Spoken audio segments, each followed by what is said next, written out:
The father who wore torn shoes to his son's graduation.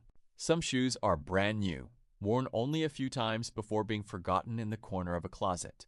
But there are also shoes that are old, torn, and ignored by everyone. Yet those shoes quietly carry the entire youth of a person. On that morning, the school was filled with happiness. Beautiful flowers, laughter, and cameras flashing everywhere. Everyone dressed in their best clothes to celebrate graduation day. Standing quietly near the school gate was an old man. He wore a faded shirt and an old pair of trousers that had been carefully ironed. But what people noticed most were his shoes. The leather was peeling, the front was cracked, the sole had been repaired with black thread many times. Those shoes had clearly walked through many difficult years. The security guard looked at him and asked, "Sir, are you here for the graduation ceremony?" The old man smiled. "Yes, my son is graduating today." Then he looked down and gently cleaned the dust from his shoes. He had traveled more than 40 kilometers from his hometown to the city on his old motorcycle just to see this moment. Few people knew that during his son's 4 years at university, this father never bought himself a new pair of shoes. He was a construction worker.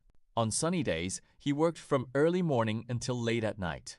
During rainy seasons, when there was no construction work, he carried heavy goods at the market to earn extra money. Every dollar he made was sent to his son. Whenever his son called and asked, "Dad, do you need anything?" he always smiled and said, "Your father is fine. I have everything." But the truth was, his everything only meant one thing. His son would never have to worry. The shoes he was wearing were already broken 2 years ago. One day, his co-worker told him, "You should buy new shoes." The father looked at his old shoes and smiled. These can still be fixed. The money he planned to use for new shoes was sent to his son instead to pay for tuition. The day he heard his son graduated with excellent results, he could not sleep. He took out his cleanest shirt. He washed it carefully. He ironed it again and again. Then he polished his old shoes. He knew they were worn out, but they were the best pair he had. During the ceremony, his son stood on stage receiving his graduation certificate. His eyes searched through the crowd. Among hundreds of people wearing beautiful clothes, he saw his father. The old man sat quietly. His rough hands rested on his knees. His old shoes were shining under the sunlight.